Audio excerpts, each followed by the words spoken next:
เขาเอินพระเอกร่องพระเอกเด้ออันนี้ตัวประกอบอันพอได้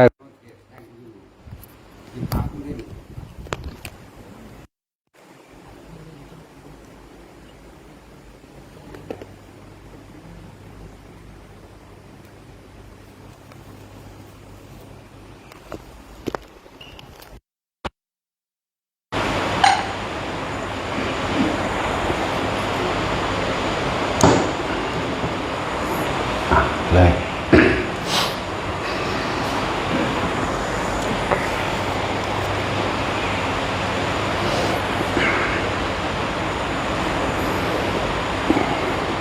ถ้าทุกคนเข้าใจคำว่าแล้วก็เห็นตามความเป็นจริงว่าสิ่งทั้งหลายทั้งปวง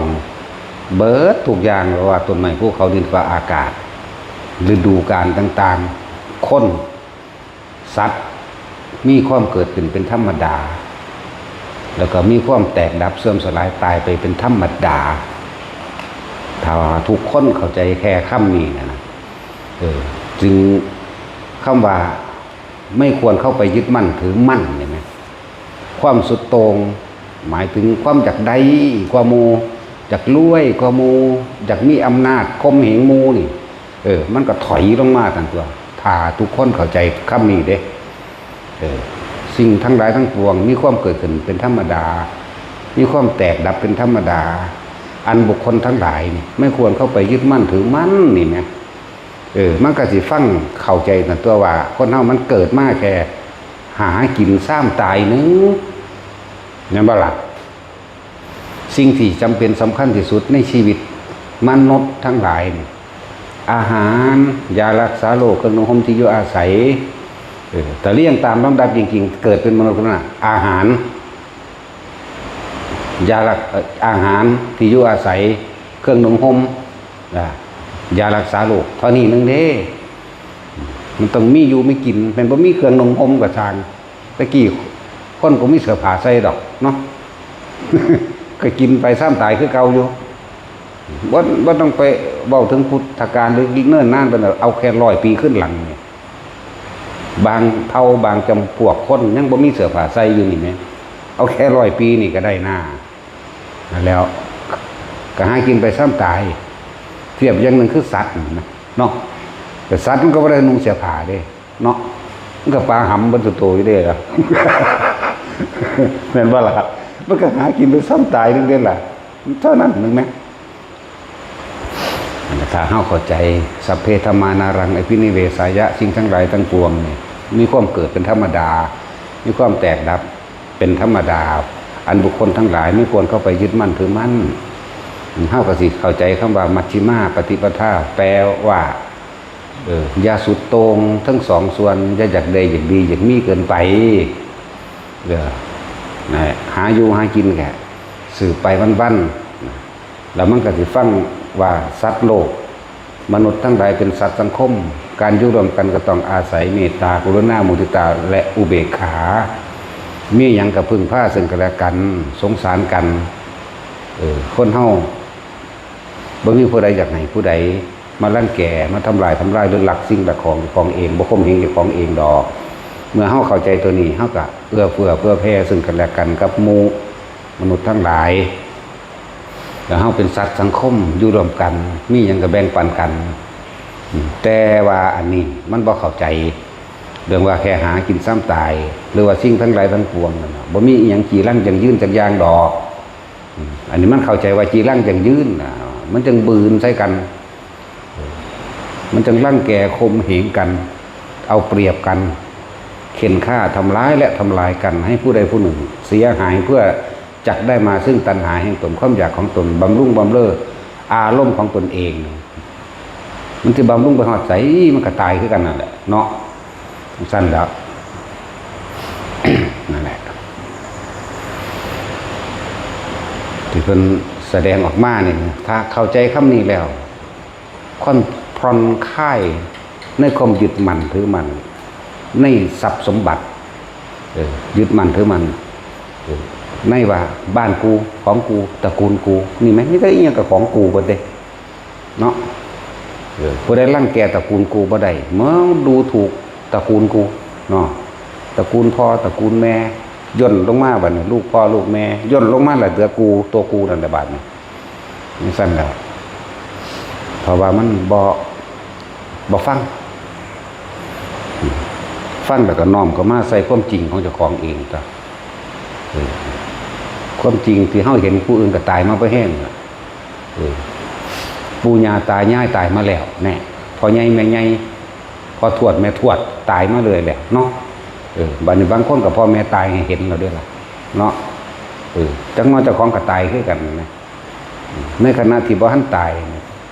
ตัวเองเป็นทุกข์เป็นร้อนเป็นกังวลเป็นฮ้อนห้นกับเรื่องใดคิดเบิ่งเอาเขาเจ้าก็หากินซ้ำตายเอาผู้ก็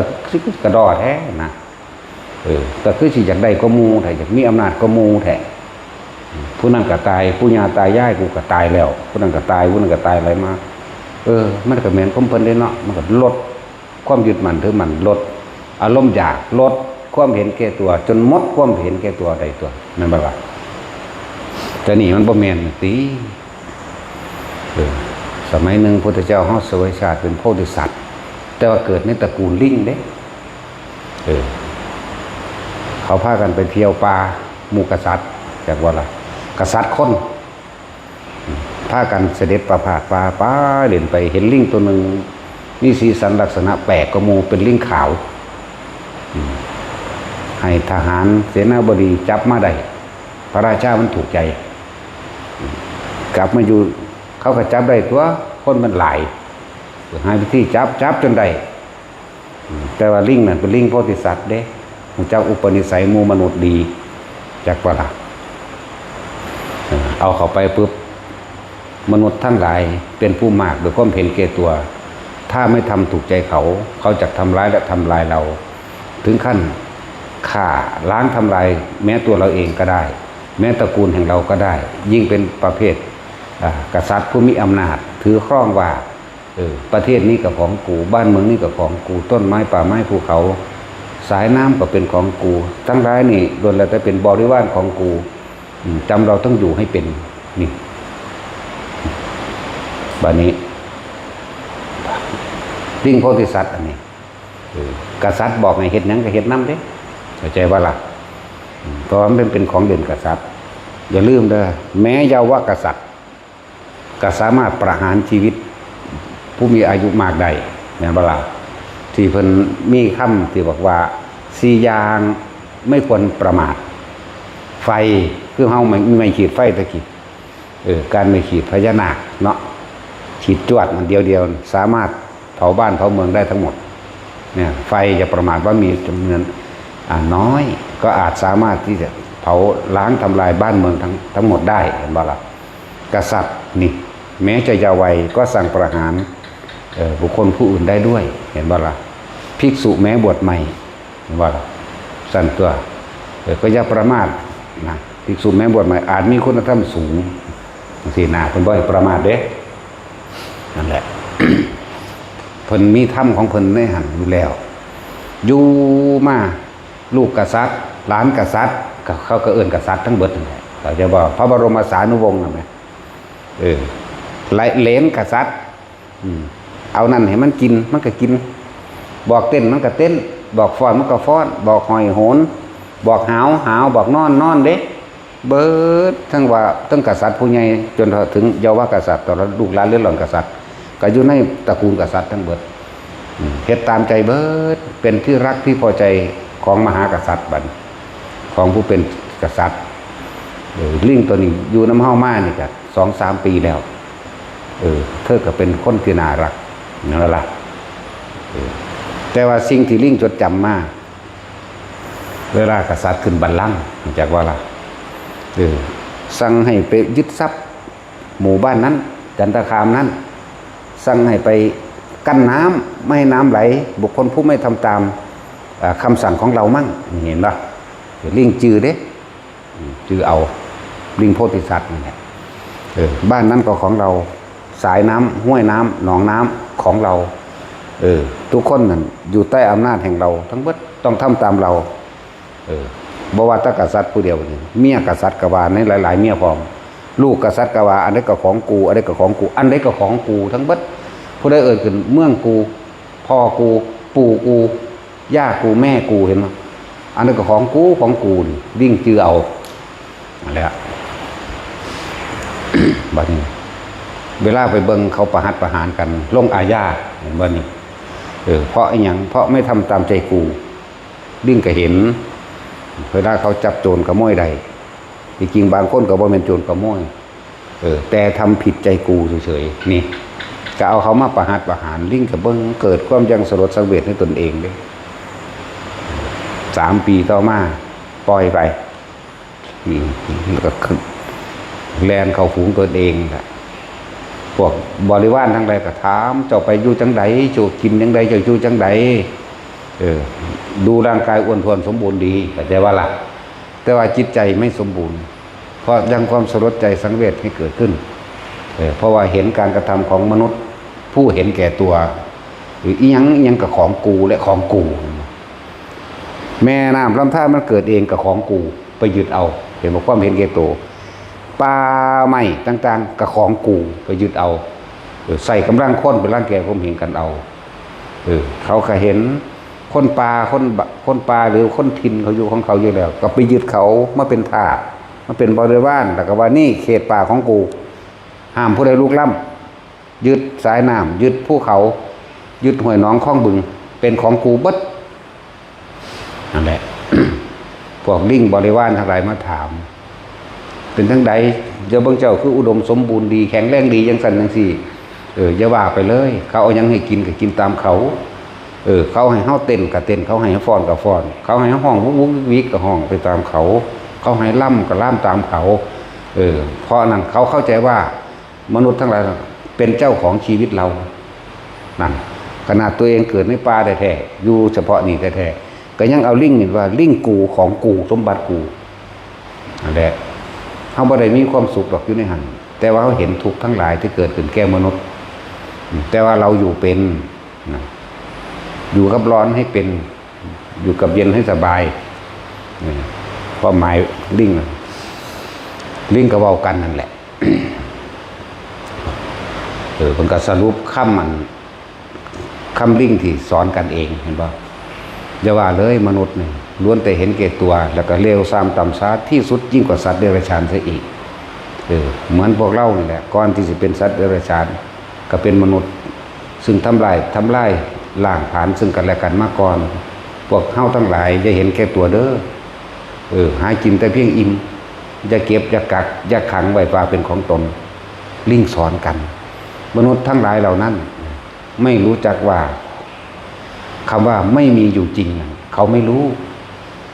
ขนาดลิงยังหูจักอนิจจังทุกขังอนัตตาเห็นว่าล่ะแสดงว่าเพิ่นสอนเรื่องพระนิพพานมันแม้เป็นเดรัจฉานพุ่นล่ะแต่ว่าพระท่านมีใครเข้าใจอยู่ซื่อแต่ว่าตัวเพิ่นเองรู้แล้วแต่เพิ่นเป็นลิงอยู่พุ่นถ้าได้กระสร้างเขาเอาเรื่องของไม่มีอยู่จริงเพิ่งไม่รู้จักอมตะนี่เรื่องนิพพานแล้วนี่เข้าใจว่าล่ะสัตว์ได้ล่ะเสือยังเลวกว่าสัตว์กับคนนี่ล่ะเนาะแต่ก่อนจะไปเป็นสัตว์กับคนนี่ล่ะเลวกว่าอยู่แล้ว เห็นแก่ตัวคนน่ะนั่นแหละก็คือว่ามนุษย์ทั้งหลายหากินใช่แค่ว่าแต่หากินเพียงแค่อิ่มหาเก็บยึดมาเป็นของกูทุกอย่างล้วนแล้วแต่เป็นของกูทั้งหมดเพราะเขาไม่รู้ว่าสิ่งทั้งหลายไม่มีอยู่จริงมันบ่ธรรมดาเด้ลิงเด้เนี่ยเว้าจากวันลึกซึ้งเขายังอยู่เด้อเขาไม่รู้ว่าสิ่งทั้งหลายทั้งปวงนั้นไม่มีอยู่จริงเขาว่าไม่รู้ว่าสิ่งทั้งหลายนั้นมีความเกิดมีการเปลี่ยนแปลงและแตกดับสูญสลายเป็นธรรมดาเขาไม่รู้เพิ่นเตือนในฝูงลิงด้วยกันเองนั่นแล้วเพิ่นว่าให้พวกเฮาน่ะหากินแต่เพียงแค่อิ่มเด้อจะเก็บจะง่ำจะกำออกมาไว้แล้วก็หวงแหนเมื่อมีการหวงแหนแต่มีการรักษาไม่มีการรักษาก็ต้องมีการทิ่มแทงทำร้ายซึ่งกันและกันด้วยหอกคือปากซะก่อนต่อไปก็หอกกิ่งดีขากันจริงได้บัดนี้เห็นบ่ล่ะเหมือนพวกเฮานี่แหละที่แรกก็มีเรื่องซุบๆๆๆทำลายกันทั้งปากก่อนเนาะ เอาไปเอามามันอดใจบ่ไหวก็ทำลายทั้งร่างกายถึงขั้นฆ่ากันได้เลยแล้วนั่นแหละลิงเพิ่นสอนกันกินเพียงอิ่มเด้ออย่าแย่งอย่าซิ่งซึ่งกันและกันเถอะแต่เอามาเก็บแล้วมันจะเป็นของกูมันสิหวงแหนมันสิทำลายกันเลยลิงทั้งหลายเลยย้ายหนีเขาไปสู่ป่าหิมพานต์ไกลๆพุ่นคือบ่เขามาใกล้มนุษย์อีกนั่นแหละเพิ่นไปแนะนำจังสอนหมู่พวกบริวารของเพิ่นเองลิงสอนอนิจจังทุกขังอนัตตาใดลิงสอนคำว่ามนุษย์ทั้งหลายไม่รู้ความเปลี่ยนแปลงมนุษย์ทั้งหลายไม่รู้ว่าสิ่งทั้งหลายทั้งปวงไม่มีอยู่จริงนิพพานเลยผู้ใดเข้าใจจุดนี้ได้นะให้จักว่าล่ะคือบ่กลับมาเกิดอีกบ่อยากได้หยังอีกคือบ่เข้าไปยึดมั่นถือมั่นในสิ่งทั้งหลายทั้งปวงแต่ว่าชีวิตมันมีอยู่นี่ตอนนี้แค่หากินหาอยู่ไปโดยบ่ทำร้ายเบียดเบียนให้ผู้ใดผู้หนึ่งเสียชีวิตและทรัพย์สินตลอดทั้งมนุษย์และอมนุษย์ทั้งหลายสบายแล้วจักว่ามันปลอดภัยแล้วใจนี่บ่กังวลแล้วบ่มีความกังวลบ่ไผสิมาตีมาฆ่ามาทำลายพอเฮาบ่ไปฆ่าไปทำลายไผนั่นแล้วขนาดลิงยังสอนแบบนี้ได้มั้ยนั่นแหละ ลิงกว่าโพธิสัตว์มันประกาศโพธิญาณจักว่าล่ะหนทางสู่ความสำเร็จหนทางสู่ความสำเร็จคือหลุดพ้นออกจากวัฏสงสารนี่ว่าโพธิญาณนั่นแล้วญาณะแปลว่ารู้โพธิก็คือความสงบร่มเย็นสุดใดที่สู่ความสงบบ่มีดอกมันบ่ความสงบนี่แปลออกไปปราศจากความคิดนึกในความอยากได้อะไรอยากเป็นนี่ละเอิ้นโพธิญาณจักว่าล่ะซั่นแหละหลายๆขนาดเพิ่นเป็นสัตว์เดรัจฉานแท้ๆเพิ่นก็ยังสามารถรู้อันนี้ได้เนาะเว้าแต่เรื่องสัตว์เลยที่เพิ่นนั่นก็ได้ตัวเรื่องความเสียสละแม้นพญากวางทองมันเสียสละเอาชีวิตเจ้าของแทนนางกวางทองกวางตัวมันทองมันมีลูกมันสิออกลูกแล้วอยู่เร็วๆนี่แหละเอาชีวิตเจ้าของไปแลกคืนกษัตริย์ก็สลดใจตัวเนาะโอ้กูเป็นคนแท้ๆกูจะมาโหดเหี้ยมกับแท้นะขนาดนี้เขาเป็นสัตว์เดรัจฉานกูหน้าอายสัตว์เดรัจฉานแท้เนาะนี่เอาชีวิตของผู้อื่นมาเลี้ยงชีพของเจ้าของเองเห็นแก่ปากเห็นแก่กินนะสัตว์ละอายก็เลยประทานอย่างนี่สัตว์เดรัจฉานพญากวางสอนให้คนมีเมตตานั่นบ่ล่ะนั่นเดียวเป็นทั้งสั้นแหละเราจะพวกเข้าอีหยังอาศัยตัณหาขาดตะกันเนาะนั่นสั้นแล้วแม่นคือว่าเวลาคนซุมื้อพระพุทธเจ้าเฮาเพิ่นเล่งไว้บ่เรื่องการรับวัดมันบ่แม่นรับง่ายๆเด้เพิ่นเล่งไว้ต่อไปพุทธบุตรพุทธชิรสของเราในการข้างหน้าถ้าเฮาบ่รับเป็นตัวอย่างเอาไว้ในบัดที่อนาปินทิกะเศรษฐีเป็นผู้สร้างเข้าใจบ่นี่พุทธบุตรสาวกแห่งเฮาสิหาที่อยู่ยากเพราะคนจะเป็นเจ้าของป่าป่ามันเกิดเองมาแต่ใดแต่ได้แล้วโคตรพ่อโคตรแม่มันพวกนั้นมันเลยมาปลูกไว้ดอกเนาะพวกสันดานหมาพวกนั้นบ่ได้ปลูกไว้ดอกโอ้ยมันต้องเร็วกว่าสันดานนรกพวกนั้นมันบ่ได้ปลูกไว้ในป่านั่นน่ะแต่ว่ามันเป็นเจ้าของสั่นแล้วเป็นเจ้าของป่าเป็นเจ้าของน้ำเจ้าของห้วยต้นไม้อันพวกเฮาปลูกขึ้นใหญ่ขึ้นเองแท้ๆพวกเฮาปลูกเอาเองมันยังเป็นเจ้าของเด้โอ้ยปานบ่โคตรพ่อโคตรแม่มาปลูกไว้เนาะมาสี่แม่มึงนี่ซ้ำพอมันเกิดอยู่สันนรกยังสั่นเด้อีหลีแม่นบ่ล่ะเฮาเว้าเลยตรงๆเลยกรมป่าไม้หยังก็สร้างวรรณอุทยานหยังก็สร้างเว้าให้ตรงๆเลยนี่เขาบ่ได้มาปลูกจักต้นดอกนำตามภูเขาตามนั่นก็สร้างแล้วมาจัดกันขึ้นมาเป็นกฎหมายขึ้นมาแล้ว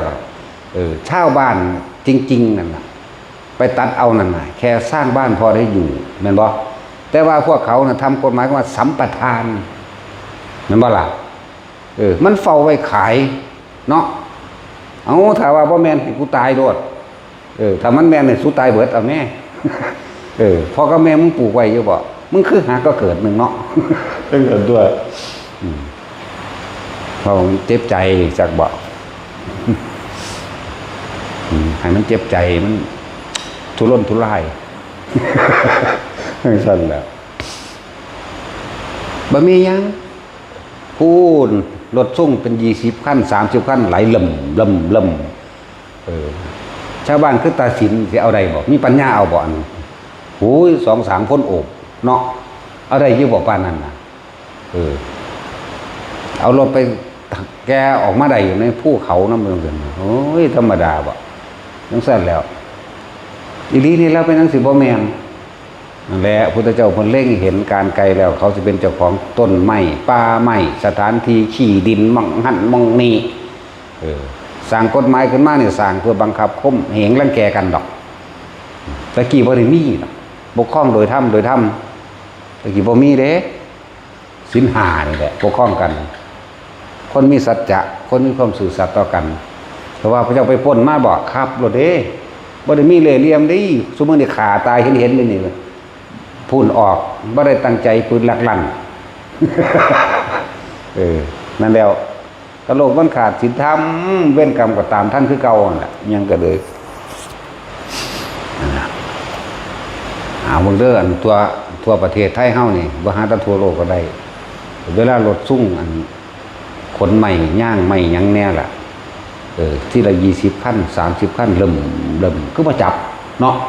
ก็จับจังได๋ก็เขาขายเอาเองขายให้พ่อค้านั่นแหละแม่นบ่ล่ะส่งไม้แปรรูปอย่างนั้นอย่างนี้แม่นบ่ล่ะบัดนี้คือว่าถูกกฎหมายบัดแค่คนเอาไปเผาทานไปหาจับเขาโอ้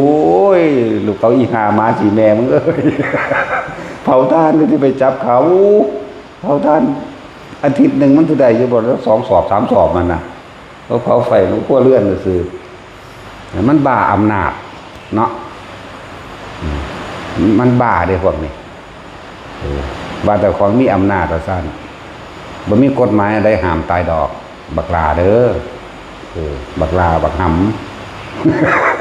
กฎหมายบ่มีลาเอ้ยนั่งเอ้ยบ่มีกฎหมายว่าห้ามบุคคลผู้นี้ตายบ่มี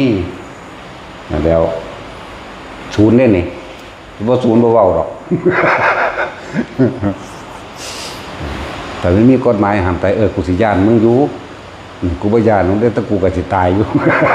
มึงก็สิตายคือกันแล้วพวกเห็นแก่ตัวสามารถทำร้ายได้เบิดแม้คนหมู่มาก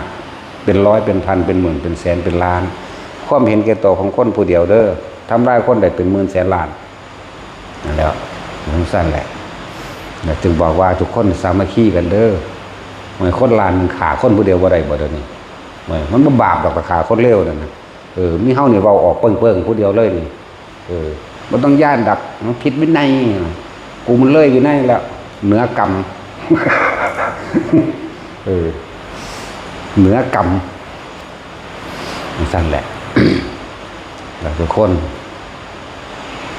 ยังกระสร้างสามัคคีนี่คือพังเลยทั้งเบิดเข้าใจบ่สามัคคีนี่คือพังเลยทั้งเบิดก็แล้วกันได้คนไทยมาทำลายเฮาได้ดอกมันแต่พวกเฮามีความสามัคคีกันลักษณะนั้นมันเลยไปเรื่องใหม่เลยเด้นี่ เลยไปหาขาคนเลยเด้นี่ ขาแมงรถสาวคนเร็วบ่บาปดอกมีผู้เดียวนี่เว้าบ่ออกอากาศอยู่นี่นั่นสั่นแหละมันเหนือกรรมนั่นล่ะ ของเฮาแบออกตลอดเฮาบ่ได้กรรมไว้เลยเนาะมันก็เลยเอิ้นว่าเหนือกรรมอันใดมันบ่ยุติธรรมใดบ่ถูกเมียนดิฉันจะบาปหลายสันตติอมาตย์ฆ่าหลายตัวแล้วยังเป็นอรหันต์ได้เนาะแสนกว่าองค์สุเลมานเอ้ยกระจอกดอกซ้ำนั้นฆ่าน้อยโพดเห็นว่าล่ะนายโจรกาศทั้งเป็นโจรแล้วถ้ามันสิฆ่ามันเท่าไหร่มันได้อนาคามีเสยอยู่นี่แหมทั้งสั่นแล้วมีตัวอย่างอยู่ดอกเมียน หามาไว้รถถังจะคันก็ได้ดอกเฮาหรือ2 คัน หาจรวดอาภิกีมาไว้ผู้ใดมาลูกลำยิ่งแมงหล่น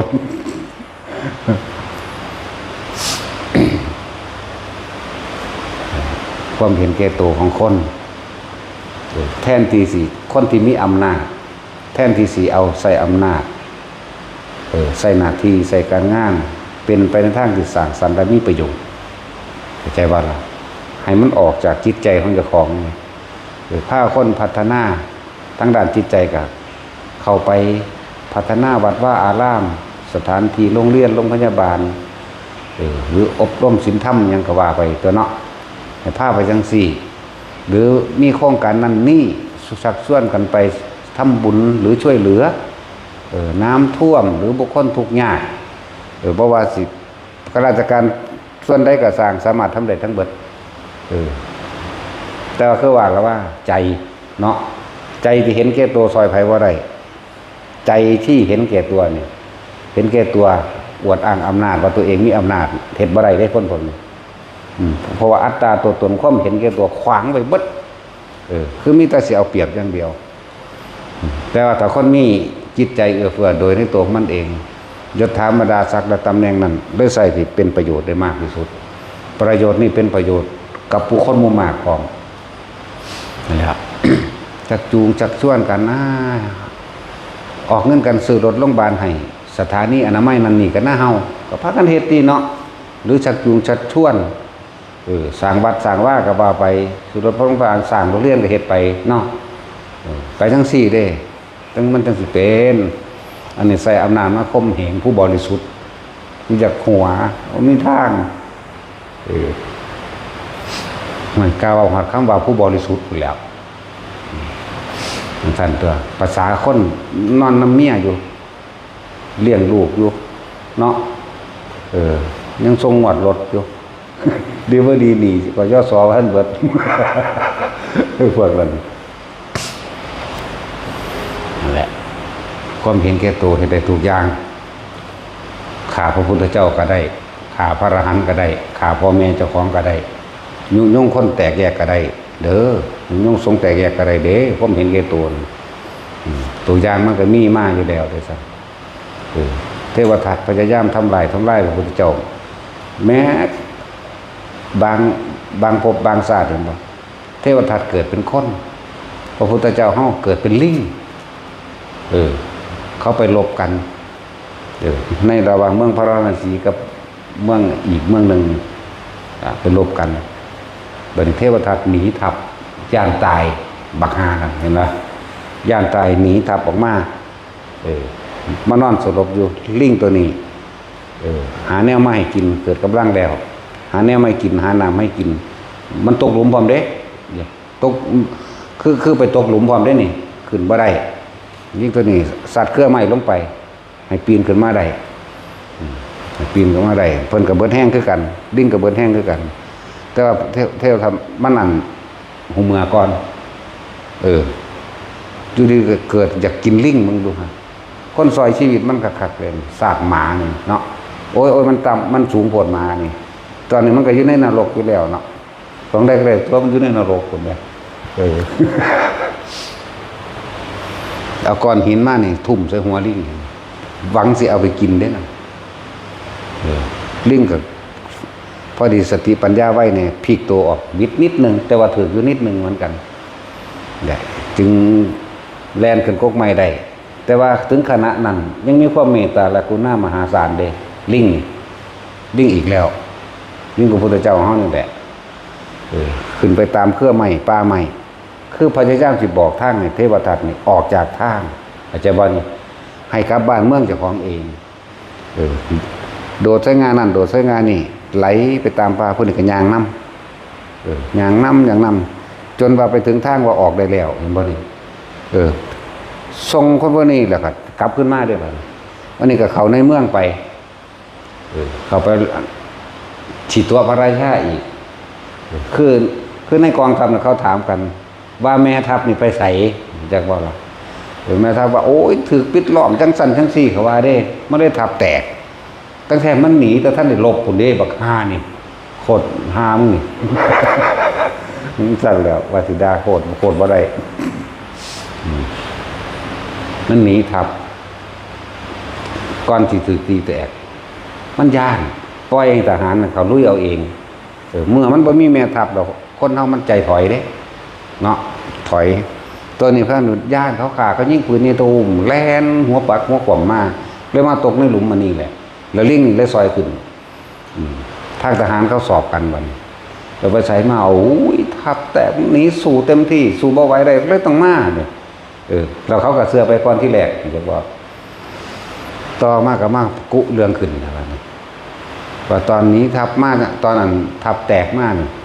ไปตกมาไปเห็นพญาลิงเปลือกตัวหนึ่งเป็นผู้มีรูปร่างสวยงามคุยขนแบบนั้นบันนี่มึงดูไปบอกพระราชาไหมพระราชาว่าก็เห็นดีเห็นงามด้วยก็เลยว่าให้พ่อจือทางใดบอกว่าทางลิงพญาลิงนั่นอยู่ทางใดได้พากันไปแต่จนไปหาวิธีจับและแวดล้อมได้นะที่กิ้งน่ะมันจะขาลิงมันเป็นตัวพระราชาว่าผู้ใดได้กินลิงตัวนี้สิมีชีวิตยืนยาวเป็นอมตะจากว่าล่ะนั่นพระราชาตอนนั้นแรกกับปัญญาอ่อนอยู่คือกันนั่นแล้วก็พ่อเพิ่นนั่นแหละตอนมันก็ดีถ้าสมัยนี้เป็นพ่อเพิ่นจากว่าล่ะแต่ว่าสมัยนั้นบ่แม่นนั่มจนจับพญาลิงอันนี้ได้ เมื่อจับได้แล้วก็เขาก็เอาไปทำความสะอาดให้มันมีกลิ่นหอมว่าเขาสิกินนั่นแต่ความหมายเขานั่นในตอนนั้นนะบำรุงเลี้ยงเขาย่างดีลิงอันนั้นกัด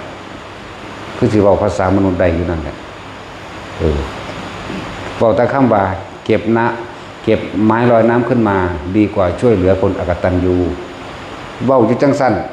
เก็บไม้ลอยน้ำขึ้นมาดีกว่าช่วยเหลือคนอกตัญญูนะว่าไป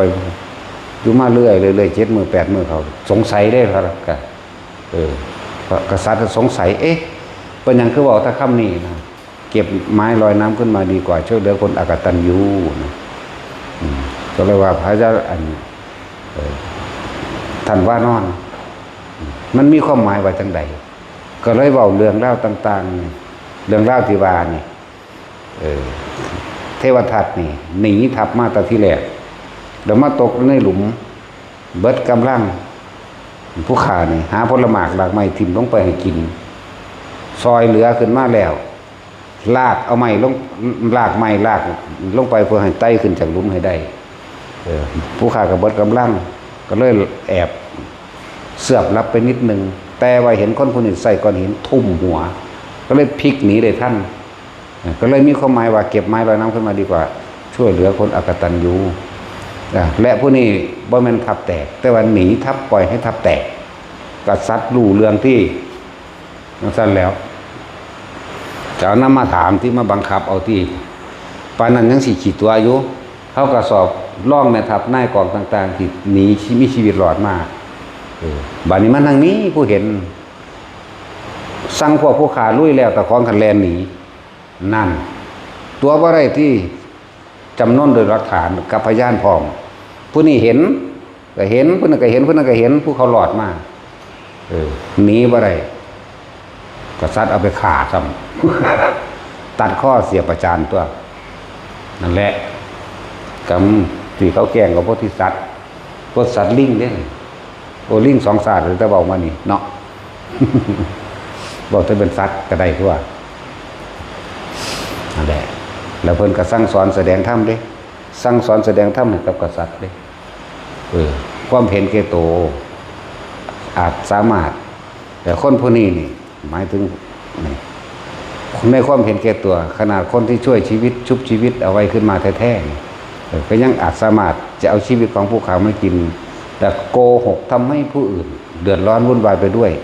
คือโกหกพระราชานี่ว่าถ้าได้กินเนื้อของข้าพเจ้าจะมีอายุยืนเป็นอมตะตัวข้าพเจ้าเองก็ตายแล้วคนที่กินฉะนั้นเราจะไม่ตายนี่ไหมแม่นบ่ล่ะตัวข้าพเจ้าเองก็ตายฉะนั้นเราผู้ที่กินจะไม่ตายทุกอย่างในโลกนี้ไม่จีรังยั่งยืนทุกอย่างในโลกนี้ล้วนแล้วแต่มีความแตกดับเป็นธรรมดานี่ก็ลิงแสดงธรรมอีกกษัตริย์สำนึกได้คือกันปึ๊บโอ้แบบนี้เดี๋ยวนี้เลยยกเมืองให้ลิงกันคล้อง7 มื้อแต่ลิงคนบ่เอาดอกอันนี้บ่สมควรแก่เราผู้เป็นสัตว์เดรัจฉานสมควรแก่พระราชาขอประทานราชวังและเมืองนี้คืนนั่นแห่ส่งไปตัวบัดนี้แล้วปกครองโดยธรรมมาเลยก็ได้ธรรมมาจากลิงตัวนี้เลยล่ะจังซั่นแล้ว ขนาดสัตว์เดรัจฉานก็ยังรู้เหมือนกันกับเรื่องของนกยุงนั่นแหละตะกี้สมัยนี้มันอายุยืนได้ตะกี้เนาะคนพยายามขานกยุงอยู่จนถึง7 ชั่วอายุคนก็ยังบ่อาจสามารถขาได้แต่ว่าโดยฤทธิ์แห่งกามนายพรานนี่อย่างละมันสื่อว่าอะไรล่ะตาโปนนี่ บักตาแดงนี่ล่ะเอานกยุงหน่อยตัวเมียไปเลี้ยงไว้ใหญ่เดี๋ยวฟ้อนล่ำให้เพื่อฝึกฟ้อนล่ำให้จังซั่นแหละตามธรรมดาแล้วเขาก็เบาไปนั่นแหละสร้างที่บ่ฟังควรช่างเวลาตกมันด้วยกามราคะเกิดขึ้นแรงใดจะเสมอด้วยแรงกามไม่มีเห็นบ่คนเฮาฆ่ากันแต่ก็เพราะว่าเรื่องกามตัวแย่งผัวแย่งเมียนี่ฆ่าได้เบิดเด้เนาะ ขนาดสร้างอยู่ในอำนาจของนายควานช้างที่ไม่กลัวขอเป็นเพราะอะไรเพราะแรงกามบ่แม่นแรงกรรมกามเวลามันตกมันย่านยังอยู่บ่ล่ะมันฟังอยู่บ่ล่ะนั่นแหละเขาก็เลยเอานกยุ่งไปเลี้ยงใหญ่ฟ้อนล่ำเป็นแล้วเดินทางไปปกติแล้วนกยุ่งนั่น ก่อนที่ออกหากินตอนเช้าบินขึ้นสู่ปลายไม้ที่ตัวเองนอนนั่นแหละทำความเคารพนอบน้อมก็คือว่าอุเทจจันจักกุมารเอกราชานั่นพระอาทิตย์เป็นพระราชาองค์เดียวที่ให้แสงสว่างเองก็ว่าไปแต่ว่ามันลงตบใต้โดยนามตุพุทธนังนามตุโพธิยาปกป้องคุ้มครองของเองนั่นคือการระลึกถึงเอานกยุ่งคือไปคิดถึงพระพุทธเจ้าได้หรือแม่ว่าสัตว์พอเข้านี่มันเป็นอะไรก็นึกว่าได้แม่ว่าสัตว์แต่สินก็นึกถึงอยู่ว่านามัตถุอยู่บ่เจ้าดูได้สำนั้นก็ดีอยู่ดักว่าตาสินคือจังหอยยังมือจักน้ำสางว่าคนรุ่นใหม่จักว่าบุเนาะเห็นตะมือในน้อยนึงได้อันวิทย์นรกมากนั่นในน้อยซ้ำนี่แหละกำไว้อย่างกันสำนันหนึ่งเลยจะเข้าใจได้ว่าจะไปสวรรค์นี่นาคือจังเข้าเกาะอันนี้นานี่เห็นตะมือในน้อยซ้ำนี่แหละแม่นไผนอนนะคือเป็นมือค้นหรือบ่แม่นค้นนอนนะขนาดนั้นเด้อแหละแต่นกยุ่งอายุถึง700 ปีตอนเช้าเธอบินขึ้นไปนมัตถุพุทธนังนมัตถุโพธิญาณนโมนุตนังนโมมุติยาทุกเช้าและก่อนนอนก็เหมือนกันที่เฮายินเสียงของแง่วนั่นน่ะนั่นแหละเขาก็ทำความนอบน้อมพระพุทธเจ้าเหมือนกันทุกมือเฮ็ดจังซั่นบัดนี้นายพรานมันฉลาดเด้มันหูจักแรงใดที่จะเสมอด้วยแรงแห่งกามไม่มี ขนาดสร้างตกมันแท้ๆก็ยังไปอยู่ในอำนาจของขอเนาะทรัพย์ปานใดมันก็บ่เก็บเด้ถ้ามันได้กินตัวเมียล่ะจังซั่นตัวนั่นแหละเวลามันติดสัตว์ย่านไผอยู่บ่ล่ะหมากับหมาเถอะนะเนาะเห็นบ่ฆ่าโป่งกันน้ำทางกัน เถอะนะมันบ่ได้ย่านเด้ไปกวนมันแม้ตอนมาคันได้เชิงถามมันข้าวโป่งแล้วใครแน่จักว่าล่ะมันกัดคนเด้เอาแม่ลองเบิ่งแม่จะข้าวโป่งบ่แล้วพวกนั้น มีจักกระดักวันเกิดหมามาหลายคนมาหลายศาสตร์เอาไปก็ดี นั่นแหละในมือหนึ่งนายพรานมันเดินทางไปถึงแล้วก่อนที่นกยุ่งสิบินขึ้นทำความนอบน้อมดวงอาทิตย์แต่ก่อนใส่สัจจะนั่นแหละดวงอาทิตย์ก็เลยต่อมาก็มาใส่ความระลึกนึกถึงนามตุพุทธนังนามตุโพธิยาแต่ว่าสมมุติว่าเพิ่นนี่6 โมงเช้าต้องบินขึ้นสู่ปลายไม้แล้วห้องแง่วๆบ่อันทั้งนี้เอานกยุ่งมาล่ำไว้ตั้งตี 5พี่ล่ำไปดิหัวใจราคะเกิดขึ้นที่ความดำกฤษณาเกิดขึ้นปิดบังปัญญาอันที่เคยกระทำมาเกิดความวันไหวในเสียงนกยุ่งอันนั้นมันก็เจิดลงมาหาเขาที่ตะเกานั่นน่ะบ่วงกับบ่รัดปืนยิงกับบ่แตกธนูกับสายขาดหลายอย่างสิบ่อาจสามารถทำลายผู้ที่ทำความนอบน้อมพระพุทธเจ้าได้เห็นบ่ล่ะบัดนี้นี่ที่มื้อนั้นบ่ว่าดิที่กินเขามาดักเอา7 ช่วยชีวิตอายุคนเราเด่นแต่ว่าจำบ่ได้เห็นบ่ อันผู้ดักผู้แรกก็คือกษัตริย์พระราชาตายไป7 ชั่วราชการบ่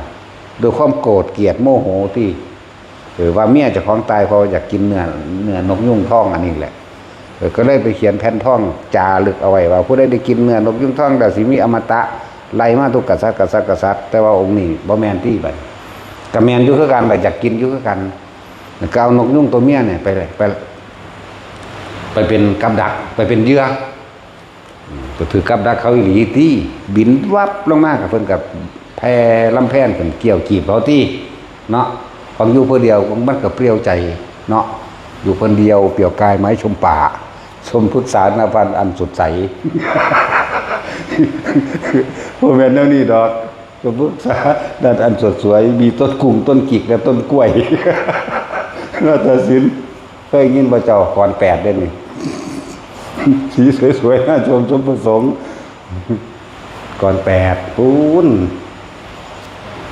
ตั้งแต่แต่งก่อนครั้งแรกอยู่ป.5 หรือป.6 ประมาณนี้แหละสลับรับรองส่งเนาะแต่สินบ่รู้จักซ้ำจะแต่งว่าจังได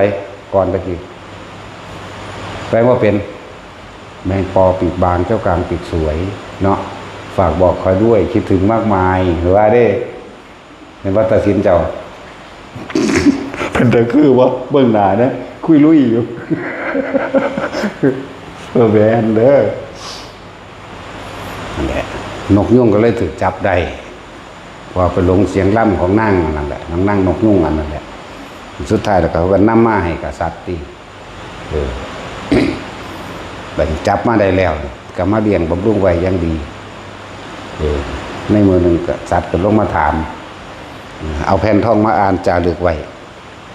ว่านี่ตั้งแต่กษัตริย์ตนนั้นเขียนมาไว้ว่าถ้าผู้ใดได้กินนกยุ่งอันนี้สิเป็นผู้มีชีวิตอมตะนกยุ่งกระเทศคือกันตัวผู้ขายเองก็ต้องตายคนกินเป็นหยังสิบ่ตายเนี่ยบ่ล่ะนั่นแหละนกยุ่งก็เลยเว้าในลำลึกในอดีตศาสตร์การก่อนให้ฟังนกยุ่งระลึกชาติได้ยังก็ล่ะสมัยเกินการก่อนนั้นตัวเฮาเองก็เกิดเป็นกษัตริย์ของเมืองนี้และเป็นผู้ตั้งเมืองพระราชสีแห่งนี้โดยซ้ำไปลบล่าขาฟันมาจนเกิดมาเป็นคนตั้งสัตว์ในนี้ถ้าว่าเสือว่ามียังเป็นคติตัวอย่างเป็นเครื่องอุปกรณ์ยืนยันหรือว่าเป็นพยานหลักฐานใดรถขั้นที่ขี่ไปลบในสมัยนั้นจมอยู่ในกองน้ำอันนี้บ่เขาก็ไปวิทย์ขึ้นมาก็มีอีหลีซื้อว่าจังสี่ซื้อว่าจังสี่สลักไว้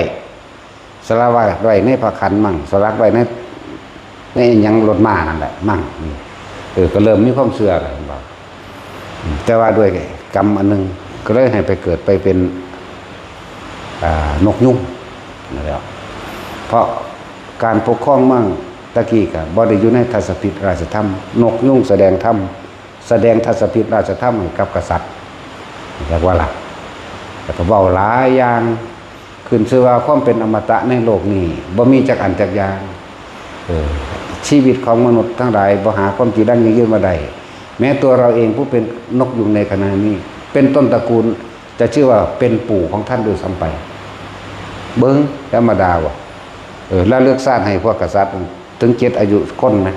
7ชั่วอายุคนเด่นแต่นกยุงนั้นยังบ่ทันตายอยู่พวกนี้ตายไปแล้วก็เลยเว้าเรื่องนางอันนี้หมายถึงเมียกษัตริย์นั่นที่จริงจากฟังธรรมจากนกยุ่งตัวคนมันไปแปลความเข้าใจผิดฝันว่านั่นหมายถึงกษัตริย์ชุดต่อไปผู้ต่อไปนี่กษัตริย์ผู้ต่อไปนั่นเป็นลูกของนกยุ่งฟังดีๆเด้อกษัตริย์ผู้ต่อไปนี่เป็นลูกของนกยุ่งเจ้าบ้านนี่นกยุ่งตะกี้เป็นคนสร้างบ้านแปลงเมืองมาเรียบร้อยก็ยกอันนี้ให้ลูกชายตัวเองก็ตายก็ไปเกิดเป็นนกยุ่งนั่นแหละนี่เพิ่นเว้าว่าจังซี่ลักษณะนั้น เรื่องกรรมบางอย่างเลยไปเกิดเป็นนกยุ่งเพิ่นก็วางซี่แล้วก็ไล่เรื่องอดีตชาติแล้วก็ไล่ต้นตระกูลมาเรื่อยๆจนว่าทุกคนเกิดความเข้าใจเพราะว่าไปเบิ่งพยานหลักฐานอย่างต่างๆรถคันนั้นรถม้า ตกอยู่ในบ่อน้ำทั้งนั้นแหละวิทย์น้ำขึ้นแล้วมันก็บ่มีแล้วมันก็แผ่นดินก็สูงขึ้นมาเลยเนาะเขาเรียกว่าขุดลงไปอีกจึงเห็นแล้วก็สารักอยู่ในพระขันเป็นสื่อนะบางคนก็บอกสื่อเพิ่นถึกเจ้าเมืองพาราณสีเดี๋ยวต้นกำเนิดเจ้าเมืองพาราณสีสื่อไว้สิ่งที่ก็ว่าไปนั่นแหละจึงมีความเข้าใจกันซึ่งกันและกันว่าที่จริงแล้วเขาอยากฟังธรรมจากนกยุงแต่ว่าก็อยากฟังธรรมจากนกยุงผู้ยิ่งนั่นฝันเฮ็ดจังใดน้อนี่ผู้ผัวคันเชียก็เลยว่าพูดได้สนสลักใส่อันจารึกใบทองคำเอาไว้ว่าผู้ใดได้กินเนื้อนกยุงนี้จะมีชีวิตอมตะจักว่าล่ะเลยมีความเข้าใจผิดมาจนถึงทุกมื้อนี้แต่เลยคาซันนี่ว่า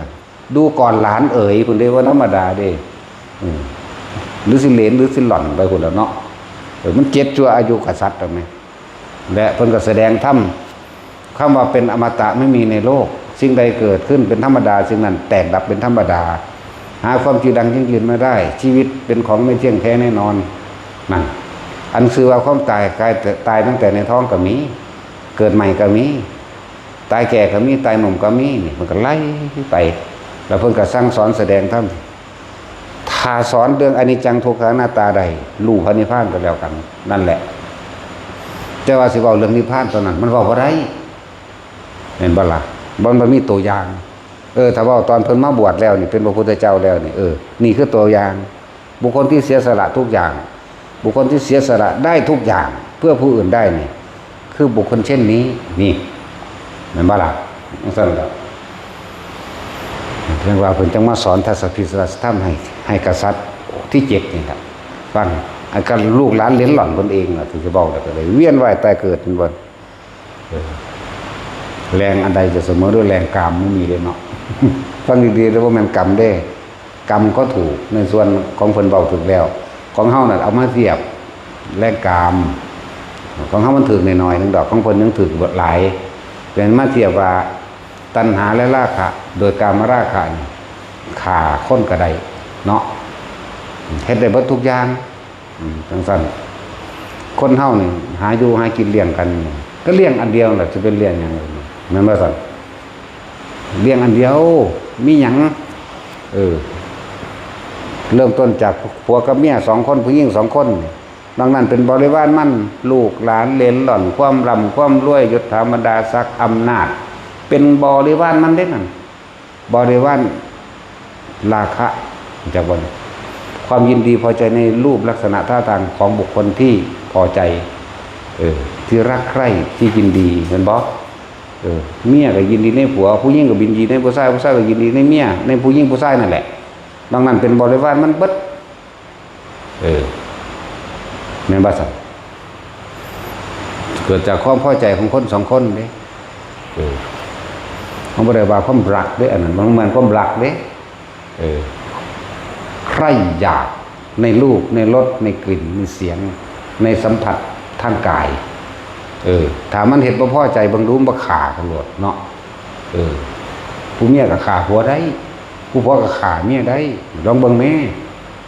มันบ่แม่นความรักเด้พวกนั้น บ่ได้คือพระพุทธเจ้าเด้รักเหมือนกันแต่คนละรักอย่าว่าล่ะบ่ซั่นเพิ่นเอิ้นว่ากามคุณคนเฮาที่มันเฮ็ดอีหยังนำกันกับกามนั่นแหละมันสิเป็นแม่มันหยังเนาะแม่นบ่ซั่นโอ้ยว่าศูนย์ขึ้นแล้วบัดนี้เป็นเรื่องของกามนั่นแหละเอาของหลานผู้ใดผู้หนึ่งมันไปถึงอีกลูกอีกผู้หนึ่งตีมันเรื่องนั้นศูนย์จะขาเด็กน้อยๆนั่นก็ขาเด้นี่ไงบริวารแห่งกามไหมมันบ่ล่ะเด็กน้อยกับเด็กน้อยผิดกันแต่ว่าลูกเจ้าของหลานเจ้าของอันเลื่อนจังน้อยแต่ว่าเขาบ่เป็นหยังเขาหัวศูนย์ให้โลดเนาะเอาไว้ให้ถ้าบ่แม่นน่ะบ่เลยจะคนที่บ่เป็นแม่นเบิดนั่นแหละนั่นสิบ่แม่นป่ะเดี๋ยวอีหลีนั่นแหละนี่แค่บริวารน้อยๆเด้นี่เนาะซั่นแล้วคือลูกเจ้าของไปถือเขารังแกจังซั่นแหละนั่นแหละบริวารแห่งกามเบิดทุกอย่างตกอยู่ใต้อำนาจแห่งราคะเบิดนั่นแหละราคะโทสะโมหะราคะแปลว่าความยินดีพอใจในรูปลักษณะท่าทางของบุคคลนั้นเห็นบ่ล่ะโ เมื่อราคารูปแล้วก็ลักษณะท่าทางกันรสแห่งกามนี่แหละจักว่าล่ะกลิ่นเสียงสัมผัสทางกายนี่อันพาเวียนไปแต่เกิดขากันไปขากันมาบางชาติก็เกิดเป็นคนไปฆ่าสัตว์บางชาติก็คือเป็นสัตว์ที่ถูกฆ่าเวียนกันไปเวียนกันมากระโตนี่แหละถ้าคนเวียนไปตายเกิดก็เลยแม้ว่าล่ะอันนั้นบริวารมันดอกอยากรวยครับเอาที่แรกบ่ได้หูจักว่าผู้ใดรวยผู้ใดบ่รวยเด้อคิดเบิ่งดีๆเด้อว่าตะกูมักบ่ได้ไปสืบเบิ่งดอกว่าตระกูลรวยหรือบ่รวยพ่อแม่มีมูลหลายบ่เนาะบ่เห็นกันที่กรุงเทพนำกันเลยเนาะบ่จักเอ้าเป็นจังสิบ่แม่นเด้นี่ เห็นอยู่ไสก็สร้างแม่นอยู่บ้านก็สร้างบ่ได้เกี่ยวกับสิรวยบ่รวยบ่ได้เกี่ยวกับว่าโอ้ถ้ากูเอาผู้นี้กูสิทุกข์เด้นี่บ่คิดดอกก็เห็นแล้วมันปิ้งกันน่ะนำกันเลยมาสร้างครอบครัวภายหลังเนาะแม่นว่าสัตว์มันบ่ได้สืบว่านิสัยดีบ่สันดีดอกมันเอากันซะก่อนแม่นบ่ล่ะมันสั่นตัวนั่นแหละมันอยู่นำกัน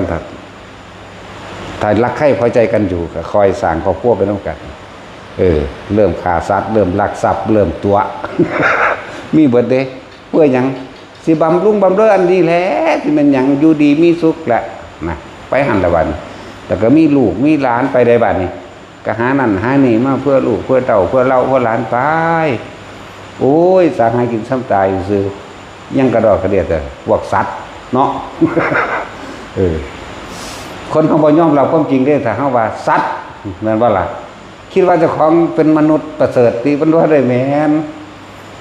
เลวยิ่งกว่าหมาอีกก็มีเยอะแยะเลวกว่าง่วอีก เลวกว่าปวกอีกปวกมันกินตะไม้เด้กับกีดินล่ะ คนรู้สึกแตกแมงวัตถุอย่างล่ะโอ้ยเป็นแต่ศูนย์เนาะเข้าใจว่าเด้ทุกคนมันเป็นทุกข์เพราะหยังเข้าใจบ่เด้นี่ราคะเข้าใจราคะบ่รู้จักผู้เหี่ยวบ่หรือจะเอาภาษาแบบซื่อสัตย์หรือเอาภาษาบริสุทธิ์ รู้จักผู้เหี่ยวบ่เด้อผู้เหี่ยวผู้หญิงก็มีผู้เหี่ยวผู้ชายก็มีมันสิตายนำผู้เหี่ยวนั่นแหละรู้จักบ่ล่ะว่าฆ่ากันเป็นฆ่ากันตายอยู่เพราะซั่นนี่มาแย่งมาชิงทรัพย์สมบัติกันอยู่นี่สิว่าหยังน้องกับอ้ายค่ายตามกันมามันยังฆ่าเอาสมบัติกันก็ผู้เหี่ยวนี่ตัวแม่ว่าล่ะซั่นตัวมันยังสิบ่แม่นจะลดสังเวชกับมันไปหยังหรือจะเอาอีกหลายๆ ตัดสินเอาอีกว่าเว้าดอกตัดสินเล่าสื่อสัตย์ สื่อสัตย์อยู่จะมาถามข่อยเด้พ่อบ่เป็นได้ข่อยว่ากูเอาหน่อยเป็นเด้ถ้าว่าได้พ่อล้าน800,000นี่บ่พอเด้ จังซั่นแล้วตัดสินเอาบ่ได้จักว่าล่ะแต่จุ้ยนี่ก็เอาบ่ได้ว้ายเอ็ดเหตุนำโดนแล้ว เคยสั่นตัวสิไล่ปันคือบ่ปาก เจ้านี่ขี้ไล่เลยเลี้ยงลูกเขาเจ้าว่าจังได๋เขาเจ้าเลี้ยงมางามๆเจ้ามันเลี้ยงขี้ไล่แหละเตเสะอยู่โอ้ยด่าทออุดหูอยู่เนาะเวลายังกับเทปแทงไป สาธิตเจ้าก็รอเขาของเจ้าก็คือกันตัวเลี้ยงเขาเจ้าเลี้ยงมางามๆลูกเขาเจ้าเลี้ยงมาได้คือฮิปโปดิไม่ใช่แล้วแหละพวกเขามันตกอยู่ใต้อำนาจกามราคะเบิดนั่นแหละเด้อโตเดียวเลยบ่มีไผไปสืบเบิ่งไผดอกว่าตระกูลเขาเป็นแนวใดร่ำรวยบ่เรียนจบไสบ่แต่พอใจกันแล้วฟาดกันโลดนำเลยเนาะทั้งสั้นแล้วบัดนี้ก็เริ่มหาอยู่หากินนั่นนี่กันแล้วหรือพอท่านมีลูกบางผู้ผิดใจกันแล้วหวงกันเนาะจะเอาผู้เดียวรักไว้สนองครอบครองตัณหาเจ้าของได้นี่อันนั้นอธิบายกันว่ากับตีกันฆ่ากันตายก็มีเลิกกันก็มีเนี่ยบางสันตัวบางคนได้ลูกแล้วก็เลิกก็มีสารพัดนั่นแหละเรียกว่าโทษทั้งเบิดนั่นแหละมาเกิดอีกเด้อ ให้ก็ดี จึงบอกว่าธรรมะเท่านั้นเด้อจะเป็นทางออกได้จากบ่ละการรู้ความจริงการเอาชีวิตเจ้าของเองกับประสบการณ์ที่ผ่านมาเปรียบเทียบกับคำสอนพระพุทธเจ้าถูกสมุทัยนิโรธมากเปรียบเทียบหลายๆนั่นแหละฟังเอาเรื่อยๆแหละแม่นตันเดียวดอกแต่โอ้ยถ้าจะเข้าใจคำเดียวนี่มันก็บ่ได้ยากเลยสิ่งทั้งหลายทั้งปวงมีความเกิดขึ้นเป็นธรรมดามีสิ่งทั้งหลายทั้งปวงเหล่านั้นย่อมมีความแตกดับเป็นธรรมดาอันบุคคลทั้งหลายไม่ควรเข้าไปยึดมั่นถือมั่นอย่างนี้บุคคลผู้ใดยึดเข้ามาเป็นอารมณ์ผู้นั้นย่อมอยู่กับทุกข์จมอยู่กับกองทุกข์กองไฟคือราคะไฟคือโทสะไฟคือโมหะลุ่มหลงแล้วมาเมาเวียนว่ายตายเกิดอยู่แค่นี้นึงเด้ตั้งสั้นแล้วนั่นแหละเอาสรุปเรื่องนกยุ่งบัดนกยุ่งเมื่อสั่งสอนแสดงธรรมกับพระราชาเลยครับขึ้นสู่ภูเขาแห่งตนเท่านั้นแหละส่วนพระราชาก็อยู่ห้องลึกบ้านของเมืองโดยทัศพิษราชธรรมก็เข้าใจดีแล้วแนวนั้นน่ะ แต่จังหวะมันมีที่มาหลายๆอย่างเป็นยังเพื่อให้ทองละมัดถูกอย่าลืมทองมามัดถูกเด้อ ให้ก็ดี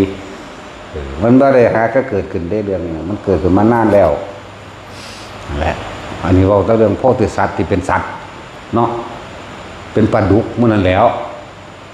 โอ้เราเป็นตะเลโตนเป็นปลาดุกเป็นกระต่ายเป็นเว้นไว้ถ้าสัตว์ที่น้อยลงไปกว่านกกระจาบนกกระจาบนั่นแหละเนาะน้อยลงไปกว่านั้นเพราะเป็นใหญ่ที่สุดก็คือช้างแต่ประเภทปลาเป็นปลาเข็งปลาหมอเป็นบอกแม่นตัวปลาหนังก็เลี้ยนสูงมาเห็นหนางงเห็นอย่าง ใหญ่สุดในตัวปลาก็คือเป็นปลาฉลามถ้าเป็นปลาบ้านก็เป็นอ้าวบางสัตว์เอาพระอานนท์เป็นปลาบ้านเลยบักใหญ่ป่าขึ้นกินสัตว์เล็กสัตว์น้อยเขาเป็นที่เราเป็นหมื่นเป็นแสนบ่อิ่มบ่พอแต่ว่าพระพุทธเจ้าเฮานี่เป็นปลาฉลามนำไปสอนอยากบอกสอนเอาปลานี่หรอกอย่าฆ่าสัตว์อดเอาใจกับตายเถอะคอยเปลี่ยนภพชาติไปเป็นมนุษย์นั่นคือหูจักปลาฉลามไหมจันแล้วแหละ คิดเบิ่งดีๆเด้อพวกเขาทำผิดมามากมายกามราคะบริวารของมันที่ระวังเริ่มสองคนระวังผู้หญิงกับผู้ชายมาพ่อใจกันนี่ว่าล่ะผสมพันธุ์กันซะบัดเนาะจากรวยอยากมียศถาบรรดาศักดิ์อยากมีอำนาจถึงมีเครื่องอำนวยความสะดวกสบาย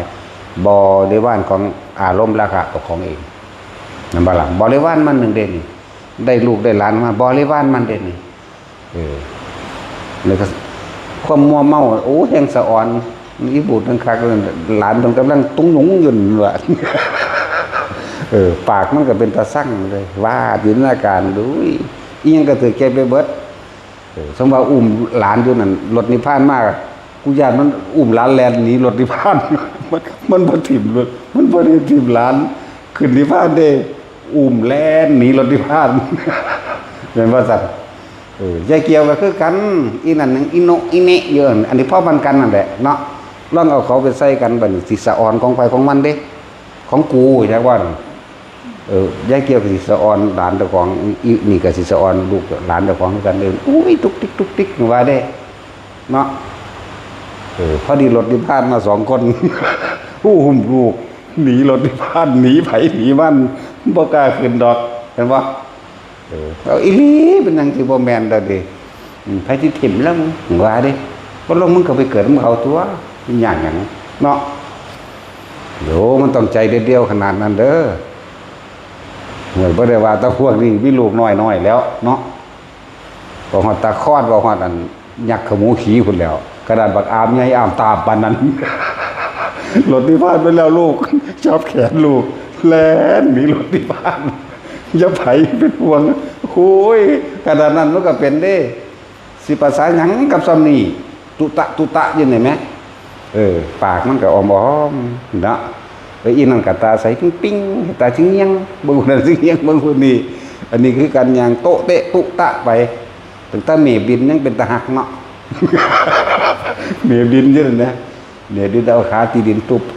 อู้ขี้สะอ่อนคือยังเด้เห็นบ่มันก็ไปในอารมณ์เด้ ลองเบิ่งดูนั่น รถนิพพานมาแล้ว เตรียมตัวเด้อไปกันเลยกูเตรียมอยู่แล้วกูได้อุ้มลูกกูแลนหนีรถนิพพานกูบ่ไป